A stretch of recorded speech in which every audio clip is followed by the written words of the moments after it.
Il y a 5 ans, le plus grand guérisseur de l'humanité se tenait au-dessus des corps de ses propres compagnons, le cœur de l'empereur démon dans la main. Ron avait passé sa vie à sauver des gens.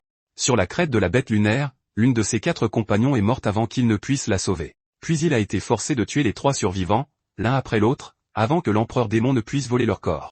Sans plus rien à soigner ni personne à protéger, il a écrasé le cœur du monstre et a péri à leur côté. Cela aurait dû être la fin de l'histoire. Au lieu de cela, Gron rouvre les yeux au milieu d'un sacrifice démoniaque. Son corps est faible, cloué à un autel et entouré de créatures célébrant le 5e anniversaire de la mort de l'empereur démon. Les démons n'ont aucune idée que l'homme responsable de cette mort est allongé juste devant eux. Ils ignorent aussi que le réveiller parmi les leurs est peut-être la pire erreur que leur espèce ait jamais commise, car Gron n'a besoin que de quelques secondes pour comprendre la situation. Puis, le massacre commence. Avant tout cela, Gron était connu sous suffisamment de titres pour remplir un monument entier.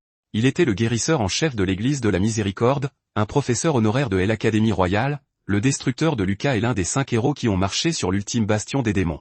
Les titres ne lui ont jamais vraiment importé. Ce qui comptait, c'était de finir le travail. À la crête de la bête lunaire, son travail consistait à tuer Sumura, le premier empereur démon. 5 héros l'ont atteint après avoir affronté toute une armée. Merovich, le chevalier parfait, pouvait transformer un champ de bataille en une véritable piste de danse. Fait, la forteresse de fer, pouvait arrêter presque n'importe quoi ciblant le groupe. Sa petite sœur fait éliminer les ennemis à des distances ahurissantes avec un arc. Sofka, la sage de la lumière, maintenait tout le monde sur pied aux côtés de Gron, et Gron lui-même veillait à ce que des blessures qui auraient dû être fatales ne deviennent qu'un simple contretemps. Ensemble, ils ont finalement fait tomber Sumura. La victoire n'a duré que l'espace d'un souffle. Sofka s'est effondrée en premier. Gron a déversé son pouvoir de guérison en elle jusqu'à ce qu'il n'y ait plus rien à réparer, mais la vie l'a quitté tout de même. Puis le sang de Sumiri s'est mis à ramper sur le sol. Des morceaux de sa chair meurtrie se sont enroulés autour des héros survivants, cherchant des corps assez forts pour prolonger son existence. Merovich a compris avant que quiconque n'ait à l'expliquer. Si cette chose s'emparait de lui, l'humanité devrait affronter sa force animée par la volonté de l'empereur démon. Il a donc demandé à Gron de le tuer tant qu'il était encore lui-même. Et Gron l'a fait. Ils ont formulé la même requête, puis Féja. Chaque mort nourrissait le talent inné de Gron, la montagne de cadavres et la mer de sang. Le sceau comptait les morts et répondait en lui accordant davantage de pouvoir. C'était une capacité cruelle pour un guérisseur, et sur cette montagne, elle est devenue assez cruelle pour sauver le monde. Ses compagnons morts et son propre corps se déchirant, Gron a transpercé la masse de chair démoniaque, a atteint le cœur survivant de Sumuri et l'a écrasé à main nue. Ces derniers mots furent des excuses envers ceux qu'ils n'avaient pas pu ramener chez eux. 5 ans plus tard, les démons se rassemblent sur la montagne ronde pour honorer Sumuri par un sacrifice. 4 filles humaines kidnappées sont placées devant l'autel aux côtés d'un pathétique démon au sang de serpent que les autres considèrent comme jetable. Ce démon serpent est le nouveau corps de Gron. Ses bras sont immobilisés, sa force est quasi inexistante, et un démon menthe religieuse s'apprête à le dépecer. Gron ne panique pas. Il observe la lame, son angle et la créature qui la tient. Puis il insulte la menthe juste assez pour qu'elle frappe de manière imprudente. La lame manque son cou et tranche plutôt le bras cloué à l'autel. C'est toute la liberté dont il a besoin. Ron attrape le membre détaché, l'utilise comme distraction, et transforme la plateforme sacrificielle en un véritable abattoir. Un démon à la gorge tranchée avant même de comprendre que la victime riposte. Un autre est poussé sur la lame de la menthe religieuse. Les humains arrivent à peine à suivre ce qu'il se passe. Une créature qui semblait à moitié morte un instant plus tôt utilise désormais chaque corps autour d'elle comme une arme. La menthe pose enfin un regard clair sur Gron et se fige. Des années auparavant, elle a survécu à une bataille navale où un seul humain avait détruit 3 seigneurs démons et leur armée. Le visage est différent aujourd'hui, mais la pression exercée est la même. Elle le reconnaît. Cette prise de conscience ne l'aide pas bien longtemps. Une fois le campement retombé dans le silence, Gron examine le corps dont il a hérité. Le bras sectionné est déjà en train de se reconstituer. Le sang de serpent lui confère une vitesse de guérison absurde, ce qui serait presque amusant si ce corps n'appartenait pas à l'espèce qu'il a passé sa vie à exterminer. Un démon est encore en vie. Gron plaque la créature au sol et la laisse hurler pendant qu'il couvre les 4 filles sacrifiées pour les enterrer. Ce n'est qu'après avoir mis en terre le dernier corps qu'il retourne voir le survivant. Le démon le menace, le traite d'ordure humaine et lui promet que le chef du campement vengera tout le monde. Gron le coupe en 2. Le compteur sur son cou atteint 9, mais l'augmentation de sa force est presque insultante. La montagne de cadavres et la mer de sang ne récompensent pas le nombre de manière égale. Plus l'ennemi mort est fort, plus le sceau octroie de pouvoir. 9 déchets ne restent que des déchets. Il vérifie son pouls, son sceau et les souvenirs enfouis dans cette chair. Ce n'est pas une résurrection. Il est né à nouveau à l'intérieur d'un démon. Ron déteste chaque mot de cette phrase. Pourtant, la mort lui a déjà volé une chance. Il n'a pas l'intention de gâcher la seconde. Si le monde insiste pour faire de lui un démon, alors les démons sont sur le point d'apprendre avec quelle efficacité l'un des leurs peut les traquer. Il retourne à la grotte où les 5 héros se sont autrefois reposés avant la bataille finale. Là-bas, il sculpte de petites figurines de Merovich, Féja et Sofka. Ses mains se souviennent de leur visage bien plus qu'il ne l'aimerait. Il façonne une 5e figurine pour lui-même, la fixe du regard, puis la brûle. Les figurines le plongent dans un lointain souvenir. Autrefois, les héros devaient traverser un lac de feu, et Gron était le seul dont le corps pouvait supporter la chaleur. Il avait porté les autres sur son dos pour la traverser. Sa peau a survécu. Son pantalon, non. Fais-lui en a confectionné un de rechange avec de l'herbe et ce qui restait dans leur sac. Tout le monde a éclaté de rire en voyant le résultat. Gron a passé le reste de la mission à insister sur le fait que ce vêtement était tactiquement inacceptable, tandis que Fay le défendait comme une authentique mode insulaire. À l'époque, ce souvenir l'agaçait. Seul dans la grotte, cela finit par le faire sourire. Les autres sont morts parce qu'il les a tués. Aucun titre de noblesse ne viendra atténuer ce fait. Les souvenirs de son nouveau corps lui offrent une distraction moins douloureuse. Son ancien propriétaire était une recrue brutalisée qui cultivait pour se nourrir, évitait les démons plus forts et espérait entrer dans un camp d'entraînement. Les démons ont changé au cours des 5 années écoulées depuis la chute de Sumuri. Ils ont désormais des écoles, des lois, des routes commerciales et 5 principautés dirigées par de puissants seigneurs. Apparemment, la civilisation les a atteints et, d'une certaine manière, les a rendus encore plus exaspérants. Gron suit le chemin de la recrue morte jusqu'à un camp sur la montagne ronde. Là-bas, il apprend la nouvelle hiérarchie. La force d'un démon se mesure à ses sauts de talent, les plus dangereux pouvant en atteindre 6. Son corps actuel a tout juste éveillé son premier. Pendant l'entraînement, un monstre hurleur capturé se libère. La bête aux 3 sauts déchire ses liens et fait fuir les recrues dans toutes les directions. Gron reste là où il est. Il se souvient avoir déjà combattu cette espèce. Sa vue est excellente, peu importe ce qu'affirme le livre écrit sous son nom. Sa véritable faiblesse est de ressentir trop clairement l'intention meurtrière. Alors Gron laisse filtrer une fraction de sa propre intention. La bête pose un regard sur lui et s'enfuit. Tous les autres supposent que le livre du célèbre héros disait vrai et que la créature ne l'a tout simplement pas vu. Gron ne les corrige pas. Une mauvaise information dans les écoles de démons ressemble moins à un problème qu'à un service d'utilité publique. Le génie à plume qui l'a bousculé plutôt prend la main tendue de Gron pour une offre de l'aider à se relever. Il la saisit tout en prétendant que cette faveur ne signifie rien. Gron arrache un morceau des vêtements du démon, essuie le sang du monstre hurleur de ses doigts et s'éloigne. L'humiliation accomplit ce que la peur n'a pas pu faire. Le génie exige une explication devant les autres recrues. Gron leur dit qu'il a lu cette faiblesse dans un livre humain intitulé Tactique contre les démons. L'auteur n'était autre que Gron lui-même. Le livre affirme à tort que les monstres hurleurs ont une mauvaise vue, et les recrues l'acceptent car elles n'ont jamais rencontré un assez intelligent pour parler. Ce mensonge donne une idée aux démons à plumes. Si Gron connaît les tactiques humaines, il sait peut-être où les chasseurs humains cachent leurs trésors. C'est pourquoi ces brutes le suivent plus tard et pourquoi Grin n'a aucune raison de les décourager. L'incide attire l'attention des mêmes recrues qui ont tourmenté le propriétaire d'origine de ce corps. 5 d'entre eux suivent Grin hors du camp, s'attendant à pouvoir le tabasser facilement. Il les laisse l'encercler car rassembler toutes les cibles au même endroit fait gagner du temps.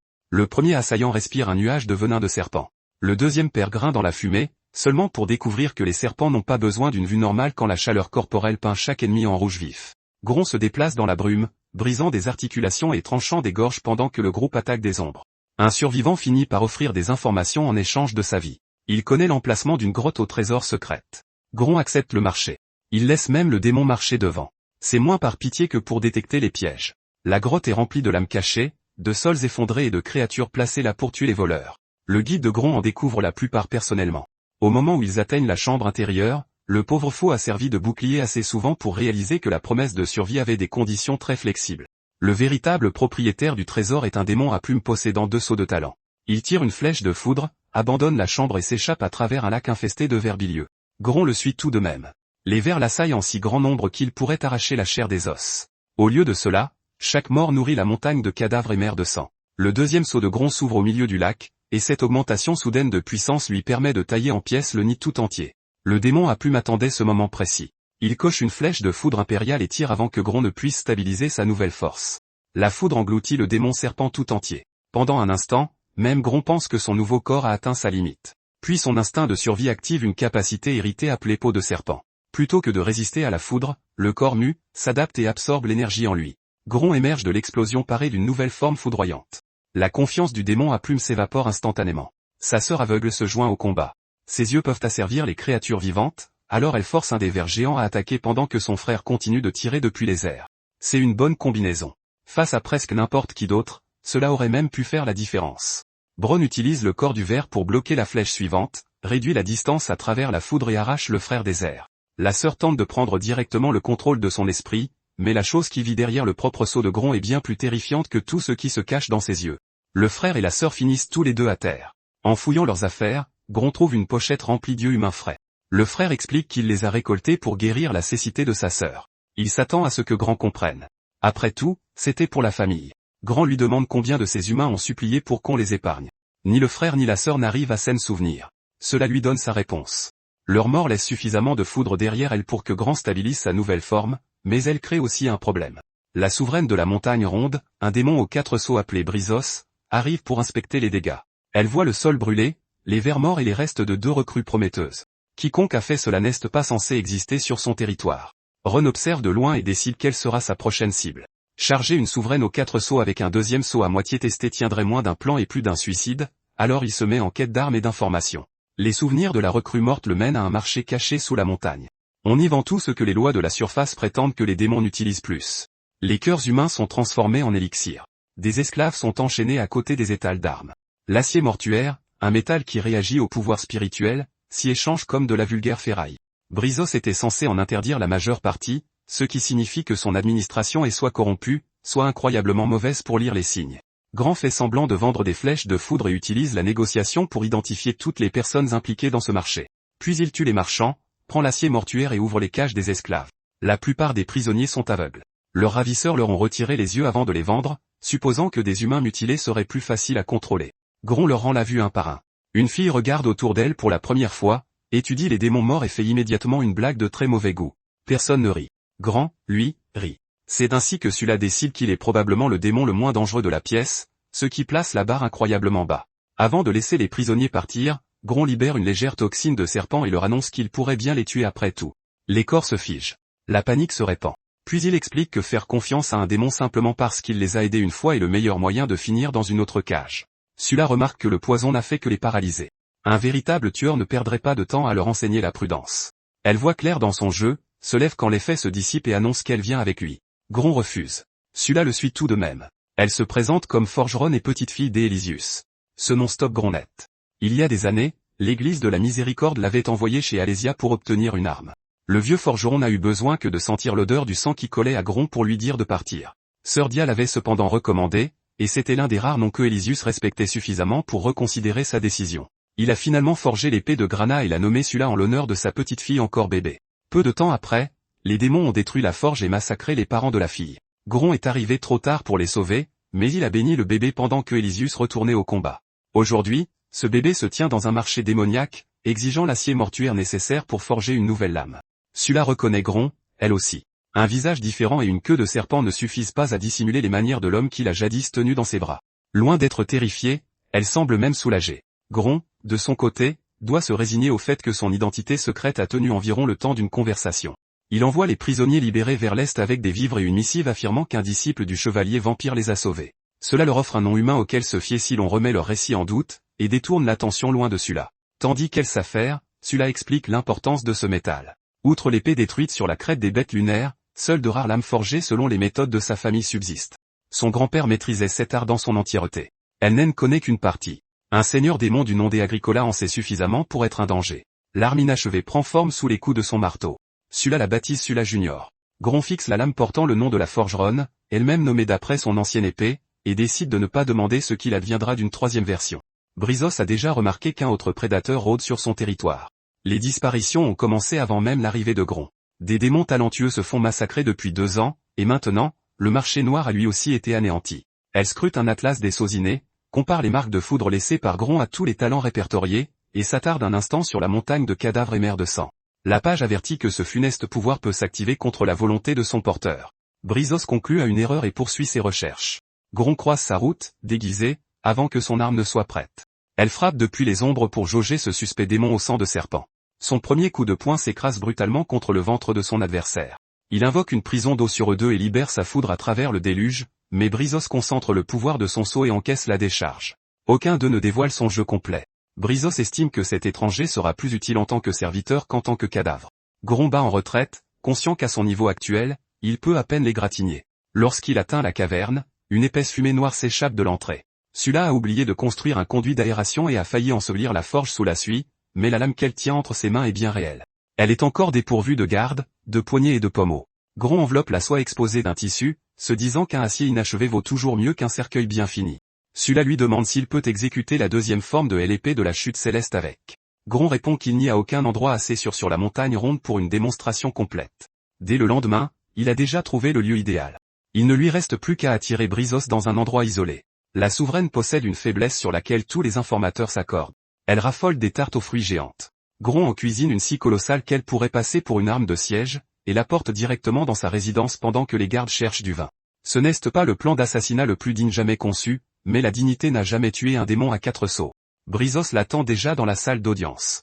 Elle observe la tarte, traite Gron de garçon futé pour être venu de son plein gré, et tend la main vers la première part. Au lieu de ça, Gron lui entaille la joue avec Sula Junior.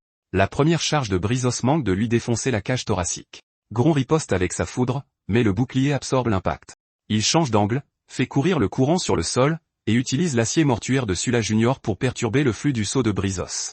Elle s'adapte en un éclair. Chaque échange lui semble étrangement familier.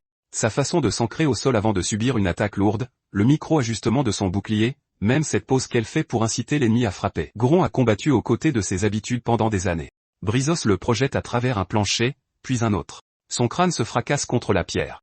Le sang de serpent répare les dégâts, mais la régénération ne rend pas l'expérience d'être utilisé comme boulet de démolition plus agréable. Gron se redresse et exécute la deuxième forme de l'épée de la chute céleste. Brizos réplique en plantant sa lance dans le sol pour libérer son talent ultime. Une gigantesque bannière de guerre se déploie derrière elle. La bannière absorbe la force de l'attaque de Gron, les magazine, et la lui renvoie avec les intérêts. Gron connaît bien ce pouvoir.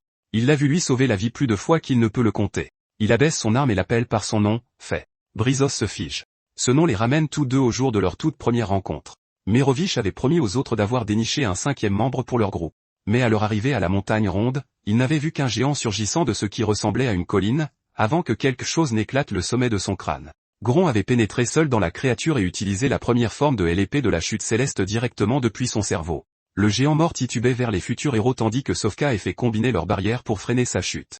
Lorsque son énorme mâchoire s'ouvrit, Gron s'extirpa de sa bouche, couvert de fluide cérébral, et demanda à Merovich si c'était là les assistants dont il avait parlé. Merovich le corrigea. C'étaient des camarades qui allaient vaincre l'empereur démon ensemble. Gron avait aussitôt tracé une ligne claire entre coopération et amitié. Les sentiments intenses étaient des faiblesses. Fée n'était pas d'accord, mais elle avait décidé qu'il ne servait à rien de débattre avec quelqu'un d'aussi déterminé à être désagréable. Aujourd'hui, dans le palais en ruine de Brizos, cet homme si désagréable lui dévoile le sceau gravé sur sa nuque. Pendant 5 ans, Fée avait cru que tous ceux de la crête des bêtes lunaires avaient péri. Et voilà que le guérisseur qui l'a tué se tient face à elle dans le corps d'un démon serpent, tenant une épée façonnée par la petite fille de l'homme qui avait forgé sa première arme. Elle prend un instant pour décider s'il s'agit d'un miracle ou de l'insulte la plus cruelle de l'univers. Puis, elle lui décoche un coup de poing. Après quoi, elle le serre si fort dans ses bras qu'elle rouvre plusieurs de ses blessures, et fond en larmes. Gron s'excuse de ne pas avoir réussi à garder le groupe en vie.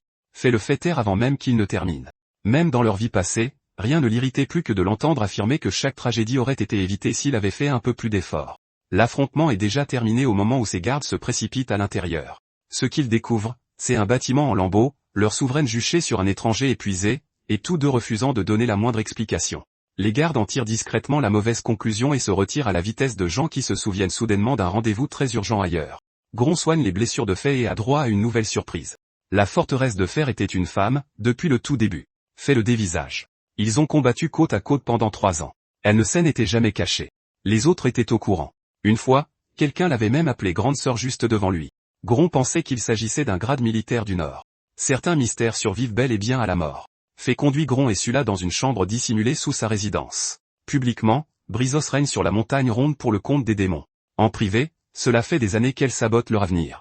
Les recrues prometteuses disparaissent lors de missions périlleuses, les factions violentes sont encouragées à s'entretuer, et les pires criminels reçoivent des punitions qui s'avèrent, par hasard, mortelles. Avant de quitter la grotte, Fée retrouve la petite figurine brûlée de Gron. Elle la dépose avec soin aux côtés des sculptures des 4 autres héros. Gron dit que le détruire était censé lui garder les yeux ouverts et faire de lui un homme meilleur. Fée lui répond qu'il n'a pas le droit de s'effacer lui-même et d'appeler ça une amélioration. Cette fois, aucun d'eux ne se battra seul. Gron approuve le travail, bien qu'il fasse remarquer que sa méthode est plus lente que de tuer tout le monde dans la principauté. Fée lui rappelle que c'est à cause de ce genre de remarques que personne ne l'a jamais pris pour le membre amical des 5 héros. La réincarnation les a changés tous les deux. Leurs instincts de démons sont réels, mais les personnes qu'il était le sont tout autant. Gron prétend que son nouveau corps a peut-être même adouci sa personnalité. Fée regarde les cadavres dehors et décide de ne pas daigner répondre à ça. Elle a des informations sur les autres. Féia est en vie quelque part dans la principauté du silence, bien que des complications physiques non précisées aient empêché les sœurs de se rencontrer. La position de Merovich est inconnue. Sofka n'a laissé aucune trace. Fée possède également la moitié d'un ancien artefact appelé l'appel de la mer des âmes. Une fois complet, il peut plonger une personne dans les souvenirs enfouis de son âme. L'autre moitié a été volée par des bandits dans les terres neutres. Gron y voit une chance de découvrir qui les a réincarnés et pourquoi. Retrouver le coquillage volé est d'une facilité presque décevante. Les bandits le gardent parmi des caisses de butin, pensant que cet objet étrange n'a aucune valeur. Sortir sans laisser l'un d'eux s'enfuir avec est le vrai problème. Il s'infiltre à l'intérieur de 2 caisses de ravitaillement volées. Fée veut surgir et anéantir le camp immédiatement, mais Gron souligne qu'un bandit en fuite pourrait emporter le coquillage et ruiner leur seule piste. Il reste immobile pendant qu'un démon s'assoit sur la caisse de Gron et fait craquer le bois sous lui. Quand le chef des bandits finit par apparaître, il remet la bourse au trésor à sa compagne et fait semblant de vouloir défendre tout le monde. Au lieu de cela, il s'agenouille devant Gron et le supplie de le sauver de son propre gang. Sa compagne le tue pour l'affront, prend la bourse, et s'offre comme nouvelle partenaire pour Gron s'il parvient à l'attraper. La forme de foudre relève ce défi avant même qu'elle ne finisse de sourire. Gron lui arrache la bourse et l'une de ses mains dans le même mouvement. Fée s'occupe du reste du camp. Au début, elle retombe dans les habitudes de son ancienne armure, alternant entre défense pure et attaque frontale. Gron envoie un serpent dans son seau et laisse son poison se mélanger à son pouvoir. Une fois qu'elle comprend ce qu'il essaie de lui montrer, bouclier et lance commencent à travailler en harmonie. Chaque parade affaiblit un attaquant. Chaque contre-attaque exploite cette faiblesse, et les bandits disparaissent bien plus vite. Avant de l'utiliser, Gron est fait à corriger une faiblesse dans son style de combat actuel. Sa bannière de guerre peut presque tout absorber, mais dès qu'elle relâche la force accumulée, sa défense chute. Gron lui apprend à mélanger son poison à l'énergie du seau qu'elle emmagasine. Désormais, un ennemi qui frappe contre sa protection s'affaiblira à petit feu, et la contre-attaque finale lui renverra ce même poison. Fée déteste admettre que l'idée est bonne. Gron est assez perspicace pour le faire remarquer à voix haute. Une fois le coquillage complété, tous deux pénètrent dans la mer des âmes. Ils assistent aux derniers instants de Sumura depuis l'autre côté. L'empereur démon possédait un cercle de réincarnation, mais ce pouvoir n'était pas le sien à l'origine. Le seigneur de l'éternité, Jou, lui avait transféré cette capacité. Lorsque Gron a détruit le cœur de Sumura, le cercle endommagé s'est tout de même activé. Le souvenir montre Sumura ouvrant un troisième œil caché après que la lame de Gron ait transpercé Fée. Il qualifie la réincarnation de plan de secours et admet que ce pouvoir appartient à quelqu'un d'autre. Puis le cercle se forme autour de son âme qui s'effondre et se fissure avant d'être achevé. Il a aspiré les âmes les plus proches. Gron, Merovich, Fée et Feya ont été emportés dans ce rituel brisé avec leur ennemi. Mais pas Sofka. Elle était morte avant que Gron ne tue les autres, ce qui signifie que son âme était déjà hors de portée du cercle. Cette découverte est douloureuse, mais elle crée aussi un danger bien plus immédiat. Sumura a forcément dû se réincarner, lui aussi. S'il trouve un autre puissant et s'éveille pleinement, la guerre à laquelle l'humanité a survécu de justesse recommencera. Gron demande ce qui est arrivé à Sofka. Fée essaie de changer de sujet en proposant à dîner à Sula. Il ne la laisse pas faire. La dernière fois que Fée avait vu une lueur d'espoir entre deux, les héros étaient rentrés de la pêche et avaient trouvé Gron et Sofka seuls près du feu. Fée avait arrêté Merovich et Feya avant qu'ils ne puissent les interrompre. Merovich, qui avait déjà survécu à un mariage raté, avouait que reconnaître le bon timing romantique n'était pas l'un de ses talents. Sofka avait remarqué que le chiffre à côté de l'œil de Gron avait disparu. Il lui avait expliqué que ce compte apparaissait quand il tuait contre son gré et ne disparaissait que lorsqu'il était sincèrement heureux. Elle s'était mise à énumérer les personnes autour de lui. Merovich faisait en sorte que le camp ressemble à un foyer. Fée était directe mais attentionnée. Feya rendait chaque conversation plus légère. Puis Sofka avait posé la question pour elle-même. Gron avait détourné le regard et murmuré qu'elle avait aussi sa place sur cette liste. Maintenant, il n'y a plus de Sofka dans le cercle de réincarnation, et aucun indice suggérant qu'elle soit revenue ailleurs. Gron serre le poing contre le portrait de Sumura sur le mur de Fée. Si l'empereur lui a volé ne serait-ce que la possibilité de la retrouver, c'est une dette de plus qu'ils réclameront dans le sang. Fée tente de plonger plus profondément dans les souvenirs de Gron, cherchant quoi que ce soit d'autre que le cercle aurait pu laisser derrière lui. La mer des âmes se métamorphose autour d'elle. La lumière s'évanouit. Des os s'élèvent sous d'innombrables cordes pendues, et une chose énorme la fixe depuis l'intérieur du seau de Gron. Des statues de la déesse de la miséricorde sont suspendues au-dessus des abysses. Une voix d'enfant dit à Fée de la suivre vers la sortie. Un autre Gron crie derrière elle de ne pas l'écouter et de ne pas regarder l'enfant. Elle regarde. Ce n'est pas Sumura. Cette présence semble plus ancienne que son nouveau corps et bien plus fasciné par la mort. Gron arrache Fée de là avant que la chose ne puisse l'atteindre. De retour dans la pièce, elle exige de savoir ce qu'elle vient de voir. Il répond qu'il lui expliquera quand il l'aura compris lui-même. Cette réponse ne satisfait aucun d'eux, mais Sumura reste la priorité. Fée lui explique comment la société des démons a changé après la chute de l'empereur. Sumura a créé les premiers démons et a divisé le pouvoir entre 5 grands seigneurs. Plus tard, Jou a introduit de nouvelles générations, une éducation formelle, un gouvernement et des lois, puis a discrètement remplacé la plupart des anciens dirigeants par des leaders fidèles à sa vision. Le résultat est une espèce qui dévore toujours les humains, mais qui remplit maintenant de la paperasse après coup. Pendant que Gron et Fée planifient leur traque, Sumura s'est déjà réveillé. Dans le village de Hearthstone, Un groupe de démons torture un père humain sous les yeux de sa fille. Ils ne cherchent pas d'informations. Ils prennent simplement un malin plaisir à voir cette famille se briser. Soudain, la fille arrête de pleurer. Quand elle lève de nouveau la tête, c'est Sunura qui se cache derrière son regard. Il tue le père en premier, non par cruauté, mais pour abréger les souffrances de cet homme. Ensuite, il anéantit tous les démons du village pour avoir pris plaisir à infliger la douleur. L'espace d'un court instant, on croirait presque que l'empereur ressuscité a développé de la pitié. Et la mère de la fille revient. Sunura l'étreint, absorbe son corps et décide que la véritable rédemption consiste à mettre fin aux souffrances de tous les êtres vivants en les intégrant à lui. Il a changé de discours, mais pas de but.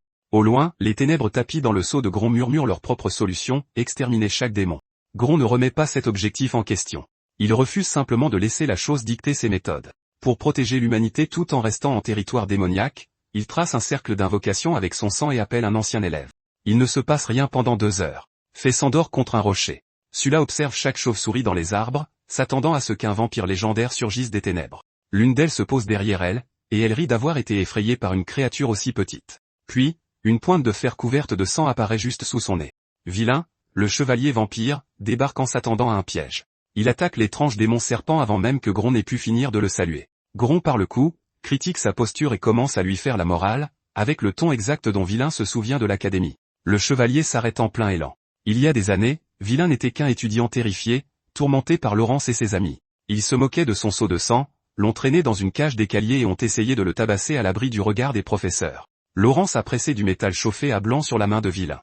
Le garçon l'a supplié de l'épargner, car sa mère remarquerait la blessure. Laurence l'a très bien compris. C'est pour ça qu'il a choisi sa main. Gron a tout vu. D'abord, il a simplement retiré le fer et guéri Vilain. Laurence a protesté, disant qu'un professeur honoraire sans poste permanent n'avait aucune autorité sur un fils d'aristocrate. Gron lui a répondu en le jetant par la fenêtre avec ses amis. Les brutes sont revenus plus tard et ont pendu Vilain à un arbre avec des lianes vivantes. Ils voulaient qu'il attire Gron sur les terres des Laurence, où le clan pourrait torturer le professeur sans témoin de l'académie. Vilain a refusé, même lorsque les lianes ont commencé à lui briser les os. Gron l'a trouvé avant qu'il ne puisse finir. Lorsque Gron a découvert cette seconde embuscade, il a libéré Vilain et a jeté les 3 agresseurs dans le ravin. Alors qu'ils disparaissaient dans les arbres en contrebas, il a fait remarquer que leurs parents auraient peut-être besoin de pelles pour les récupérer. Vilain a appris 2 choses ce jour-là. Le professeur Gron protégeait ses élèves, et il manifestait cette protection avec un profond mépris pour les jérémiades des aristocrates. Gron a également remarqué le talent de Vilain dans le registre de l'académie et lui a ordonné d'assister à ses cours. Le garçon a avoué qu'il avait peur de son propre seau de sang. Les autres élèves le qualifiaient de monstrueux. Gron lui a dit d'en faire un monstre pour ses ennemis, puis lui a demandé ce que la famille de Vilain servait pour le dîner. La réponse était une tarte aux fruits, ce qui a peut-être contribué à sceller son rôle de mentor. Plus tard, Gron lui a appris à ne plus traiter son pouvoir de sang comme une malédiction. Si ce pouvoir effrayait ses alliés, Vilain pouvait plutôt retourner cette peur contre ses ennemis. Ce garçon nerveux a fini par devenir l'un des chevaliers vampires les plus puissants de l'humanité. À présent, Gron lui confie une tâche bien plus importante que leur retrouvaille. Sunura a besoin d'un corps puissant. Les 2 autres potentiels les plus dangereux sont Waya, l'empereur des Inya, et Lanius Jua, de l'Alliance du Nord. Vilain doit avertir les 2 camps de ne tuer aucun de ses dirigeants, même s'ils se mettent soudainement à agir bizarrement. Une mort au mauvais moment pourrait permettre à Sunura de fusionner complètement avec son hôte. Vilain lui demande ce que Gron compte faire s'il capture l'empereur vivant. Gron décrit une jarre scellée, l'extraction de la langue et des yeux de Sunura, une alimentation continue et juste assez de soins pour le garder conscient pour l'éternité. Fait écoute en retrait et se sent, une fois de plus, reconnaissante que Gron soit resté un héros. Vilain part pour les terres humaines. Gron, Fée et Sula se préparent à voyager vers la principauté du silence, où le seigneur actuel, Fanling, en sait peut-être plus sur les mouvements de Fée et de Jou. Avant leur départ, l'un des officiers de Fée essaie de rappeler à Gron sa place. Croc du désert est un fier démon des terres désolées, doué pour choisir la pire personne possible à humilier. Il force Gron à s'agenouiller dans le fumier devant la cavalerie. Fée arrive, observe la scène et ordonne à Croc du désert de prendre la place de Gron. L'unité tout entière en conclut immédiatement que ce démon serpent inconnu a un lien terrifiant avec leur souveraine. Croc du désert passe du statut de brute à celui de subordonné dévoué avec une telle rapidité que ça devrait probablement compter comme une technique de déplacement. Gron le laisse garder son poste. Un imbécile bruyant à un poste en vue est plus facile à surveiller que n'importe quel imbécile ambitieux qui pourrait le remplacer. Ailleurs, Jou rassemble les dirigeants démons restants. Il fait valoir que leur espèce a besoin de bien plus que d'armées et d'écoles. Ils ont besoin de foi. Sunura est peut-être mort, mais vénérer leur créateur donnerait une identité commune à la civilisation démoniaque. Fanling rejette l'idée et quitte la pièce. Pour lui, remplacer la force par la religion n'est qu'un moyen de plus pour Jou de se placer au-dessus des autres seigneurs. Ce désaccord confirme que les 5 principautés ne sont pas unies. Pour Gron, c'est synonyme d'opportunité. Vilain atteint la cour de l'empereur Oya et découvre qu'avertir un souverain est bien plus difficile quand celui-ci s'amuse à transformer les affaires des États en pièces de théâtre.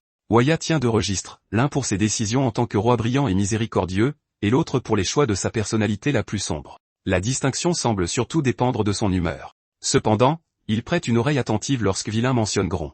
Oya comprend que laisser Sumura s'emparer de son corps serait bien pire qu'une quelconque défaite politique. Il accepte de prévenir Jua également et ordonne de renforcer la garde autour des deux autres potentiels. L'une de ses protections est Limstorf, le même monstre au rugissement féroce qui a fui devant Gron au camp d'entraînement. La bête travaille pour Oya en échange d'or et précise bien que la loyauté n'a rien à voir dans cet accord. Oya trouve ça plutôt rassurant. Un mercenaire qui assume son prix est souvent moins dangereux qu'un patriote qui cache le sien. Sur la route, en quittant le Mont Rond, Gron commence à enseigner à Sula le fonctionnement des sauts de talent. Chaque technique, aussi impressionnante soit-elle, repose sur 4 fondements: mobiliser la puissance, l'amplifier, la libérer et la modeler pour lui donner une forme utile. Sula comprend l'explication. Cependant, éveiller son propre talent est une toute autre affaire. Gron lui annonce qu'il va peut-être devoir lui briser le bras pour générer suffisamment de pression. De petits ouvriers jaunes apparaissent immédiatement autour d'elle et se mettent à réparer tout ce qu'ils touchent. Apparemment, la terreur est un excellent professeur. Ces créatures sont son talent inné, et leur capacité de construction pourrait bien lui permettre, à terme, de créer un saut acquis. Gron commence à tester leurs limites, tandis que Sula remet en question chaque choix de vie qui l'a mené à prendre des leçons privées avec lui. Leur entraînement s'arrête lorsque le groupe détecte des voyageurs blessés un peu plus loin. Les voyageurs traînaient un palanquin couvert à travers les terres neutres. Lilo n'arrête pas d'ordonner à tout le monde de ne pas l'appeler capitaine, tout en se comportant bruyamment comme tel. Dubutus s'excuse d'être un si mauvais éclaireur. Christine utilise ses dernières réserves de magie de guérison pour tenter de maintenir en vie la personne à l'intérieur. Et Lilo pense que personne ne l'entend. Il maudit cette mission, les démons, et la somme astronomique que sa famille a déboursée pour qu'il ait la chance de rejoindre les chevaliers royaux et de courtiser une princesse. Puis ils vêtent tous à l'intérieur du palanquin, et cet homme s'empare aussitôt de la corde la plus lourde des mains des autres. Quoi qu'on en dise, il ne l'abandonnera pas. La fille blessée est Yvette, la 9e fille adoptive de Oya. Ses gardes du corps, Lilo, Dubutu et Christine, tentent de la maintenir en vie tout en évitant les démons qui patrouillent dans les environs. Yvette est porteuse du corps céleste, un talent capable d'agrandir son propre corps ou tout ce qu'elle imprègne de son pouvoir. C'est précisément ce qui fait d'elle le type d'hôte que Sumura pourrait convoiter à l'avenir. Cela la rend également très utile en ce moment. Gron propose de la soigner en échange d'informations. Les escortes ne font pas confiance à un démon serpent, alors il empoisonne discrètement Yvette et attend que Lilo remarque l'aggravation de son état. Une fois que le chevalier réalise que Gron contrôle à la fois le remède et le temps imparti, la conversation devient bien plus honnête. Au début, Yvette refuse les conditions. Elle propose presque n'importe quel autre paiement et interdit à Lilo de révéler des renseignements humains. La dose de poison est faible, et elle pense pouvoir récupérer assez de pouvoir de saut pour l'éliminer en quelques minutes. Gron se retourne comme s'il avait accepté ce refus. Yvette comprend immédiatement la ruse et avertit Lilo qu'il fait seulement semblant de partir pour qu'il le rappelle. Lilo le rappelle quand même. Le groupe des Yvette est à la recherche du bras tranché de Gron. Après la crête de la bête lunaire, le membre s'est retrouvé d'une façon ou d'une autre chez un démon nommé J.R. Il a servi Balnier, un ancien seigneur tristement célèbre même pour les standards des démons, et contrôle maintenant la ville en ruine de Ninju. S'attacher le bras du héros a considérablement augmenté la puissance de J.R. Yvette veut qu'il soit retiré avant que quelqu'un ne découvre comment reproduire le processus. Gron la guérit et dissimule sa réaction. Yvette ne punit pas Lilo de lui avoir désobéi. Elle assume la responsabilité d'avoir donné des ordres peu clairs et dit aux escortes qu'ils vont se reposer avant de réessayer.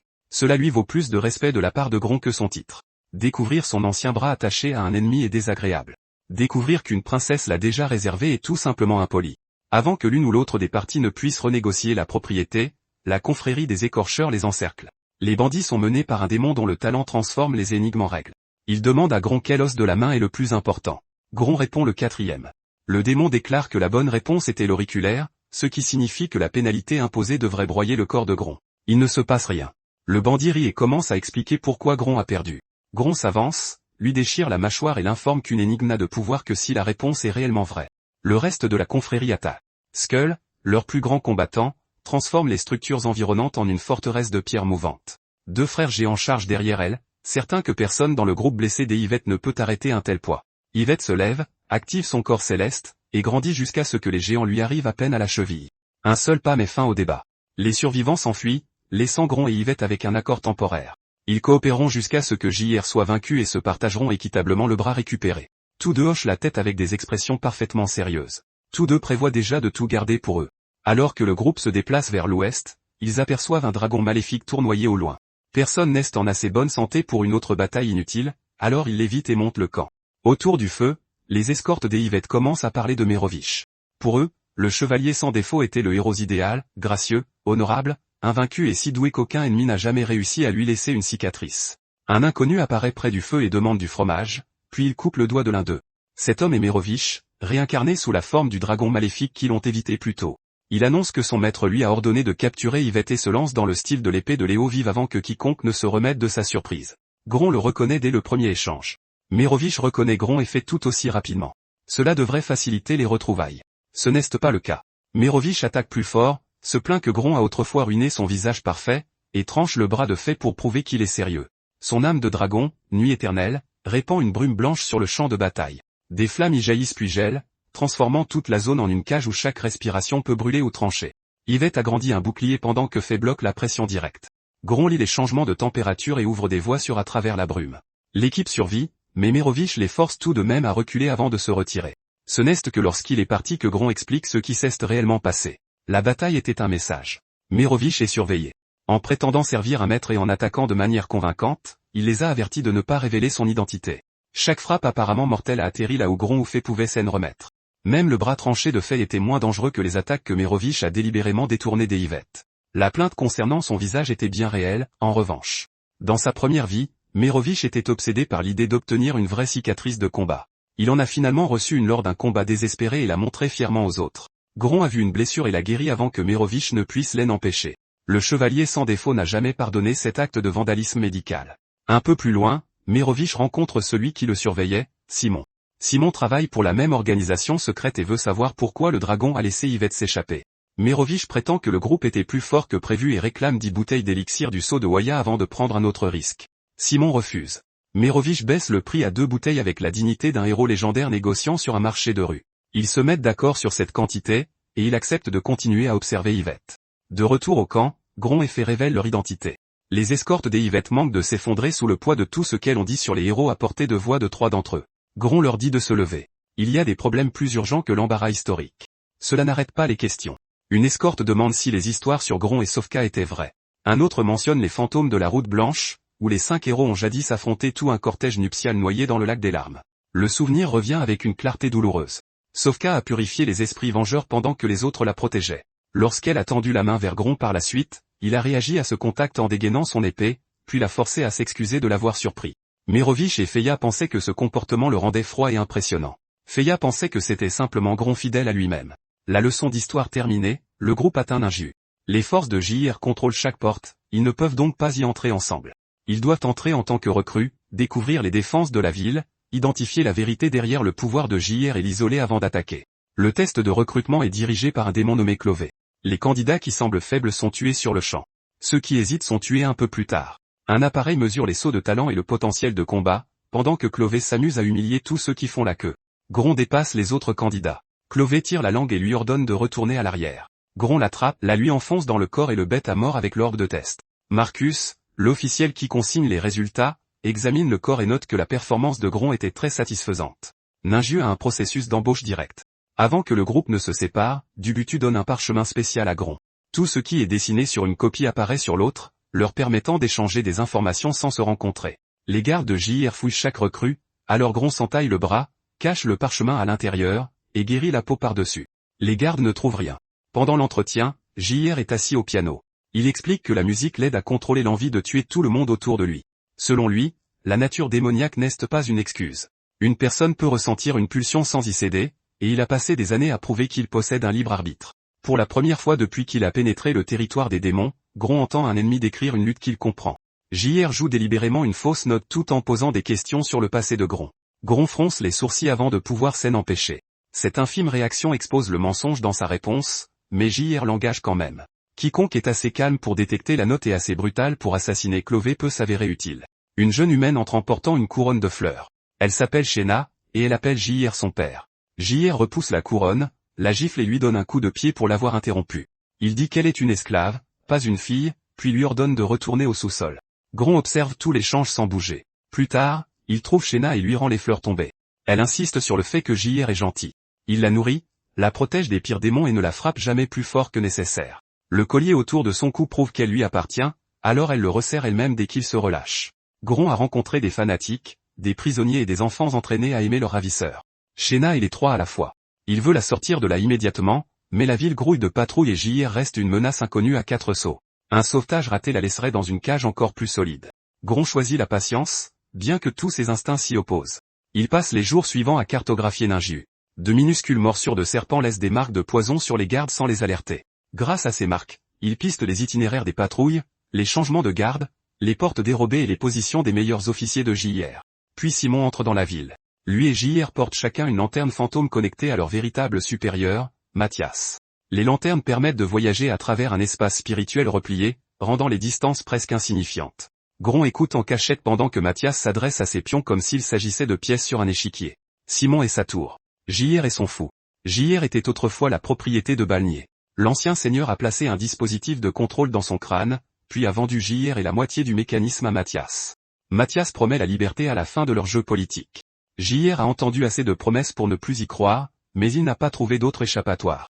Sa contribution au plan de Mathias est cachée sous la ville. Là, des femmes humaines ont été fusionnées en des chambres de gestation vivantes. Elles sont maintenues en vie, transformées et forcées de produire des hybrides humains démons adultes. Chaque soldat émerge avec 2 sceaux et une obéissance absolue envers le commandant du rituel. Mathias a créé cette installation à partir de jeunes filles orphelines.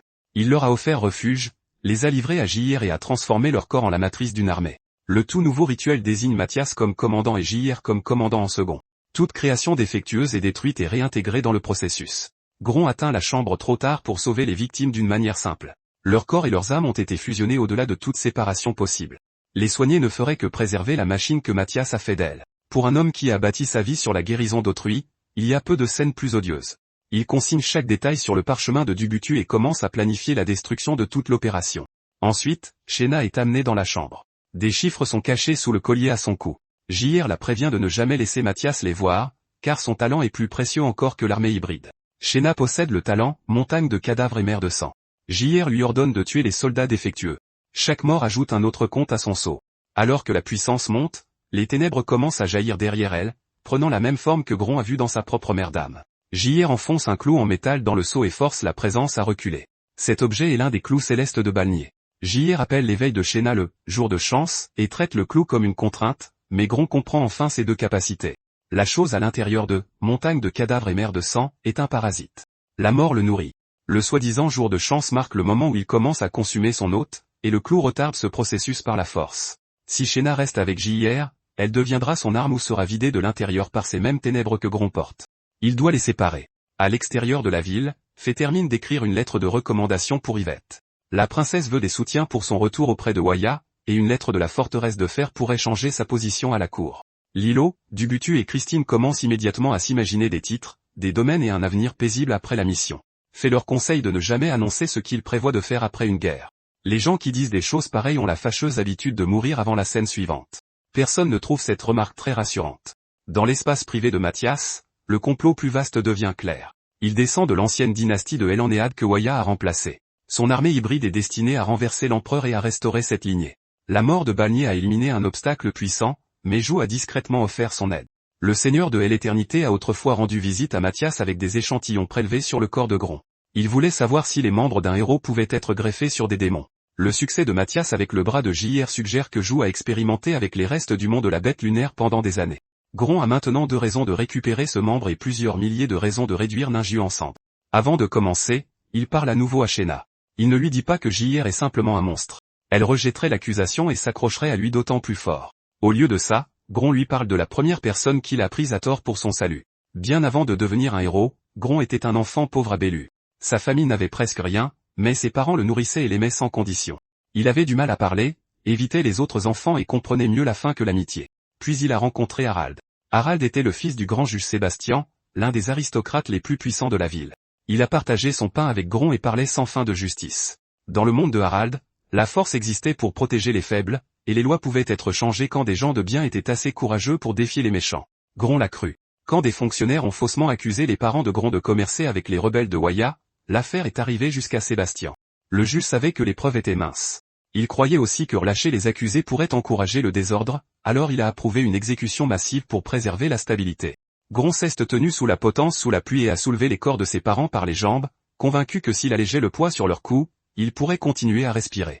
Il les a soutenus jusqu'à ce que ses bras lâchent. Ils sont morts de toute façon. Un garde s'est moqué de lui. Montagne de cadavres et mer de sang, s'est éveillé avec déjà 2 noms comptabilisés. Les ténèbres ont offert du pouvoir à Gron, mais n'ont pas pris le contrôle. Cette distinction est importante.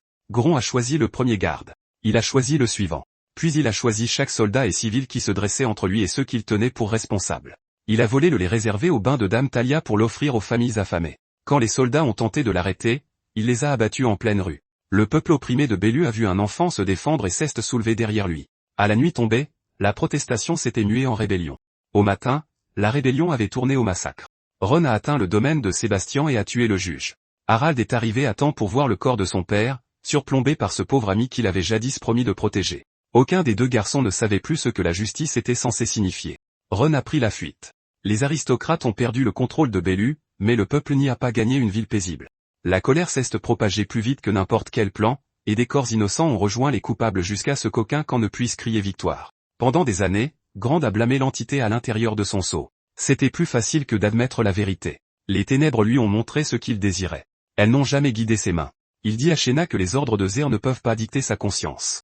L'aimer ne rend pas chacun de ses ordres justes, et lui désobéir ne signifie pas qu'elle a trahi cet amour. Si elle veut vivre sa propre vie, elle doit choisir ce qu'elle protège avant que quelqu'un d'autre ne le fasse à sa place. Gina écoute. Puis, elle fait son premier choix en toute indépendance. Des déserteurs du Nord approchent de Ninjiu, et elle veut les repousser, persuadée que protéger la ville aidera JR. Elle en demande l'autorisation, mais le désir vient d'elle. JR y consent. Plus que tout, il la veut loin de Mathias et du complexe souterrain. Dès que Shena quitte la ville, Gron donne le signal. L'opération débute avec lui se dirigeant droit vers Simon et Mérovich. Gron affirme qu'il a trahi Yvette et sert désormais JR. Simon s'en réjouit. Mérovich saisit immédiatement le mensonge et l'attaque comme si cette révélation le choquait. Leur faux duel déchire les toits et mène Simon vers Zer. Lorsque les 2 ennemis s'aperçoivent enfin, Gron s'assure que chacun croit que l'autre a déjà opté pour la violence. Simon déchaîne son talent d'ombre. Ger riposte avec des lames de vent invisibles. Puis Gron et Mérovich montent sur un toit, partagent le fromage volé et les laissent s'entretuer. Simon répand son ombre dans les rues pour tenter d'entraver les mouvements de Ger. Ger disperse des pétales de fleurs dans les airs. Les pétales visibles signalent certaines de ces lames de vent, mais d'autres fendent l'air sans crier gare. Simon bloque les attaques qu'il peut voir et se fait tailler en pièces par celles qui lui échappent. Ger l'emporte, bien que l'affrontement épuise une grande partie du pouvoir de son sceau. C'est à cet instant que l'équipe de Grande passe à l'attaque. Yvette atteint la taille d'une tour et abat violemment son talon. Ger esquive l'impact, mais fait l'attend de pied ferme. Son bouclier encaisse la première tempête de lame, tandis que Mérovich lui coupe la retraite avec de la brume, des flammes et de la glace. Gron fond sur lui sous sa forme de foudre. Ger glisse une lame sans pétale parmi celles qui sont visibles. Geron déchiffre la séquence une fraction de seconde trop tard et encaisse la lame invisible de plein fouet. La blessure guérit, mais la ruse lui indique comment Geron contrôle le terrain. Les pétales ne sont pas l'arme. Ils servent de camouflage à un courant conceptuel qui change tout ce qu'il touche en une nouvelle propriété du vent. L'armée hybride déferle dans les rues avant que Gron ne puisse exploiter cette découverte. Des centaines de soldats Tusil se referment sur eux. Yvette s'entaille la paume, amplifie le sang versé, et transforme quelques gouttes en une déferlante pourpre qui balaie les premiers rangs. Gron reprend son corps de serpent et sort sur le chaos droit vers Ger. Mérovich frappe depuis les airs. Fait bloc de front. Gron attaque sous la ligne de bouclier. Les 3 anciens héros retrouvent le rythme qu'il utilisait sur la crête des bêtes lunaires, chaque mouvement créant la prochaine ouverture sans un mot. Ger refuse toujours de flancher. Il ouvre chaque canal de son corps et lance des milliers de crocs portés par le vent à travers le champ de bataille. Pierre, métal, glace et pétales de fleurs deviennent tous des munitions. L'attaque est trop vaste pour être esquivée et trop destructrice pour être parée normalement. Faille prend le centre. Sa bannière de guerre immortelle absorbe autant de force que possible. Gron amplifie le corps de chacun et guérit les blessures à l'instant où elles sont infligées. Mérovich calcine les hamas les plus denses avant qu'ils n'atteignent les autres. Ils survivent. Mérovich en paie le prix fort. Son seau est presque vide. La bannière de faille est saturée, et le nouveau corps de Grand se reconstruit plus vite qu'il ne peut recouvrer sa puissance. Die demande pourquoi ils sont prêts à détruire une ville entière pour un bras. Grand lui répond que ce bras a cessé d'être la raison principale quand il a rencontré Shena. C'est à ce moment-là qu'elle revient. Shena voit les rues ravagées, l'homme blessé qu'elle appelle père, et les étrangers qui en sont responsables. Le moindre doute semé par l'histoire de Grand est balayé par une rage instantanée. Montagne de cadavres et mer de sang s'élève derrière elle, et elle frappe avant que quiconque n'ait le temps de s'expliquer. Son premier coup projette Grand à travers un mur. Le deuxième écrase Mérovich sur la route. Yvette agrandit son propre corps pour maîtriser la fille, mais Shena se sert des cadavres de soldats environnants comme carburant et repousse la princesse. Fée s'interpose entre elles. Shena attaque avec toute la puissance que lui confère le sceau. Fée absorbe chaque coup dans sa bannière de guerre. La fille gagne en force à chaque mort à proximité, tandis que la pression accumulée derrière Fée devient si écrasante qu'elle fissure le sol sous ses pieds. JR ordonne à Shena de cesser de se mettre en danger. Elle ne l'écoute pas. C'est la première fois qu'elle lui désobéit par sa propre volonté, et malheureusement, sa décision consiste à rouer de coups ses ennemis jusqu'à la mort. La défense de fait commence à céder. Elle attend que Shayna lance une ultime charge, relâche la bannière, et déchaîne châtiment généreux. Tous les coups que la fille a portés lui reviennent d'un seul coup, désormais mêlés au poison que Faye a appris de Gron. La contre-attaque les fait s'effondrer toutes les deux. Pendant plusieurs secondes, personne n'a la force de bouger. J'ai regarde Shayna allongée dans les décombres. La rage remplace le calme qu'il avait gardé durant toute la bataille. Il marche vers Gron, rassemblant une dernière lame de vent, et jure de mettre en pièces quiconque a fait du mal à sa fille. Un char de guerre volant s'écrase sur le champ de bataille avant qu'il ne les atteigne. Croc du désert est aux commandes. Il hurle à son chef de monter à bord, fait déraper le char à travers les débris qui tombent, et ordonne aux héros blessés de se manier. Gér leur lance une pierre. Gron la tranche en plein vol et dit à Fan d'emmener les autres par la voie souterraine pendant qu'il retient Shear. Le char s'échappe. Grand, lui, ne le fait pas. Un peu plus loin, Simon reprend suffisamment conscience pour demander si la bataille est enfin terminée. Une botte cirée s'arrête près de sa tête. Mathias est arrivé grâce à la lanterne fantôme. Simon tente d'expliquer le désastre. Mathias l'écoute, le traite de vulgaire sac de paille inutile, et transforme un démon vaincu en parapluie pour que la poussière ne touche pas ses vêtements. Puis il descend vers Zir et demande comment l'évêque compte le dédommager pour toute une armée de pions détruits. Gér vient à peine de vaincre Gron quand Mathias remarque Shayna. Il demande qui est cet étrange enfant. Gér répond trop vite. Elle n'est personne, juste une esclave dressée qu'il utilise comme garde. Mathias sourit et déclare que les enfants ont besoin d'air frais. Il va l'emmener se promener, peut-être lui offrir une friandise, et la ramènera quand il aura terminé. Les mots semblent bienveillants. Le regard qui les accompagne ne laisse pas. Le vent s'amasse dans la paume de Gér. Mathias le regarde. Le vent disparaît. Gér dit que ça ne le dérange pas. Alors que Mathias soulève Shayna, elle appelle doucement son père. Gér met un genou à terre et lui demande de ne pas lui faire de mal. Mathias se moque de ses adieux larmoyants et lui assure qu'il n'est pas un vulgaire monstre. Ensuite, il ordonne à Gér de nettoyer la ville, de récupérer les informations nécessaires, et de capturer Yvette à la place de Simon. Le char transportant les autres émerge dans le désert à plusieurs kilomètres de là. Faye se réveille en premier et n'arrive pas à croire que Croc du désert les ait suivis. Il explique qu'elle l'a protégé autrefois après qu'il a quitté sa terre natale. Le Seigneur mettant à enseigner au peuple des terres désolées que la gentillesse doit être remboursée s'il espère survivre à une époque aussi cruelle. Faye admet qu'elle ignorait qu'il avait des principes. Croc du désert manque de tomber de son siège de conducteur suite à ce compliment, puis il heurte un rocher. Le char commence à faire des embardées dans le désert pendant que Merovich lui hurle de regarder la route. Une minuscule silhouette faisant des signes depuis une crête voisine leur évite de découvrir si le véhicule peut faire plus de tonneaux que le corps de Grand ne peut en guérir. La silhouette est l'un des petits ouvriers jaunes de Sula. Avant l'attaque, elle avait fixé un point de rendez-vous au cas où l'équipe serait séparée. Sula attend là-bas, mais Lilo, Dubuta et Christine n'y sont pas. Elle a vu les trois escortes pour la dernière fois alors qu'ils s'approchaient des quartiers périphériques de Ningiu. Ils n'ont jamais atteint la ville et ne sont pas revenus. Yvette veut lancer les recherches immédiatement. Marovich fait remarquer que tout le monde tient à peine debout. Entrer dans Ningiu dans cet état serait facile. En ressortir exigerait un miracle avec un timing parfait. Ils doivent d'abord récupérer. Plusieurs jours passent. À Ningiu, Zé essaie de jouer du piano et n'arrive pas à cesser de penser à Shayna. La colère ruine la mélodie. Il fracasse l'instrument, puis reçoit la nouvelle que son prisonnier a résisté à toutes les méthodes d'interrogatoire que les gardes connaissent. Grain est enchaîné dans un bassin glacial sous la ville. Ses yeux ont été arrachés. Des sangsues recouvrent les plaies sur tout son corps. Le froid empêche son sang de serpent de restaurer le pouvoir de ses seaux, et sans sang frais, il ne peut pas se régénérer assez pour s'échapper. Gér le tireur de Léo et écrase l'une des sangsues. Gron demande si cette mise en scène est censée prouver son intention de tuer, car la pièce remplie d'instruments de torture l'avait déjà bien fait comprendre. Gier s'assoit face à lui. Il veut savoir comment Faye et Merovich possèdent des capacités appartenant aux 5 héros humains. Il a vu l'étendard de guerre immortel, le rituel de la flamme noire et des techniques liées à l'ère de Balnier. L'expérience de combat peut s'enseigner. Mais 2 talents innés ne le peuvent pas. Lorsque JR remarque la cicatrice sur le cou de Gron, il ordonne qu'on amène un guérisseur de l'unité arrière. Le vieil homme prépare une excellente pommade, et préserver un prisonnier donne plus de temps pour le briser. Gron suggère que ce temps serait mieux utilisé à trouver un moyen de tuer Mathias. L'expression de JR change. Tant que la liberté est à la clé, dit-il, il est prêt à trahir n'importe qui à n'importe quel moment. Il attrape Gron par les cheveux et ajoute qu'il sait encore reconnaître une tentative grossière de faire s'entretuer 2 ennemis. Gron le félicite d'avoir répondu correctement à la première question et lui demande s'il est prêt pour la seconde.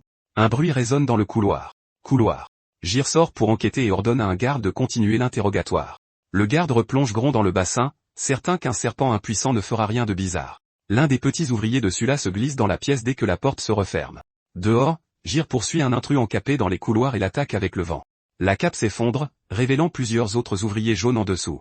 Il s'éparpille avant que son talent de détection ne puisse les cibler. Un pétale de fleurs dérive devant ses yeux.